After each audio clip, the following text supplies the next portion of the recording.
uh, look for a leaf, something that I could draw, show you how to draw a leaf. I know you know how to do that, but I just want you to kind of see what you would be looking for. So as you can see, I came over to the pond, and the pond is looking fantastic this morning because it's got a lot of interesting leaves.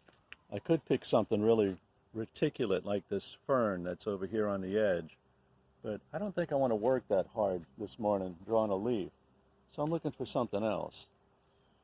Here, notice these ironweeds. Look at the veins. See how when the light goes through them, how the veins are running parallel? That means that they're a monocot as opposed to a dicot. Dicots have netted veins. Dicot would be something like this gardenia that's sitting here.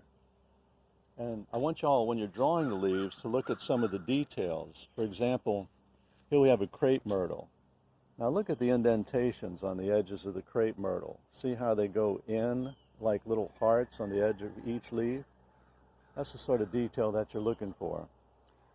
I like doing a crepe myrtle, but crepe myrtles, I know, that's not a leaf. That's called a leaflet.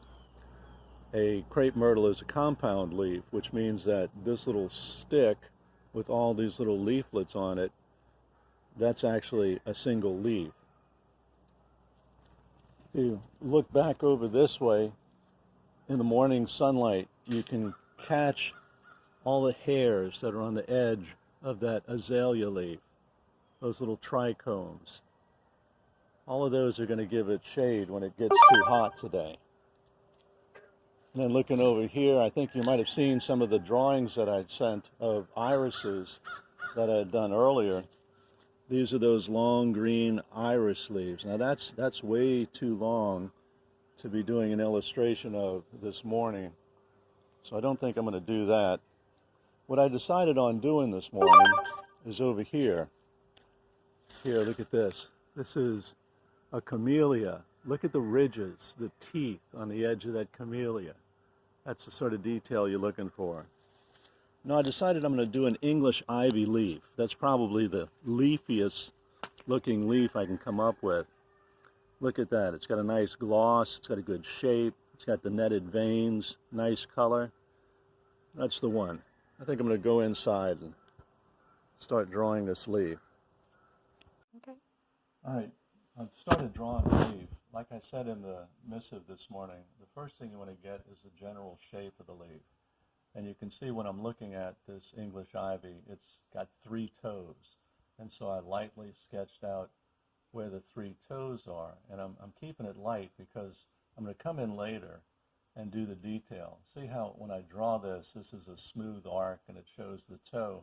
But I know when I come back in to draw it, that there's a ruffle and a reticulation on this edge. So when I come back to draw over this line, I'm just going to follow that with my eye, and I'll see it goes out and goes in and goes out and goes in like this, rounds up on the top, comes into a little sharp point here, comes out this way. And you can see that when I shade it, I'll have to shade that this is actually not a flat leaf, but this is a funnel, as if the leaf is catching water and letting the water run down this way. The other thing that I notice when I'm drawing it is that when I go to color it later tonight, I'm going to have to color the whole leaf green. One of the things that we usually do, looks like there's little rough edges on this, it's not too smooth, is when we draw the veins in a leaf, you always draw them as dark brown. But notice this leaf. The leaf is dark green and the veins are yellow. So I think what I'm going to do for this leaf is I'll probably lay in some watercolor of dark green for the whole leaf, and then I'll come back with a yellow pencil, a colored pencil, and I'll put in the veins. So you can see here I'm almost done with the leaf. Goes down to there, and I think right about here I would stop and just color this in. I've started tracing out where the veins go here because I wanted to see, here you can see the vein is opposite. This vein comes off where this vein comes off. But on the sides, they're what's called alternate, and that you have a vein coming off this way and then splitting. And then instead of another vein coming off opposite it, it goes up. And these are called alternate venation patterns. And so you have a vein coming off this way. So after I color it in tonight, I'll start putting in the yellow veins, and then that'll pretty much show it up, and that'll finish up my drawing here. So y'all have fun doing the drawing of your leaf. See what you can learn by looking at it closely. Again, our focus today is looking at the machinery of the way that these plants produce all of the different hormones and drugs and chemicals that they do, and we're going to do that by looking closely at a leaf.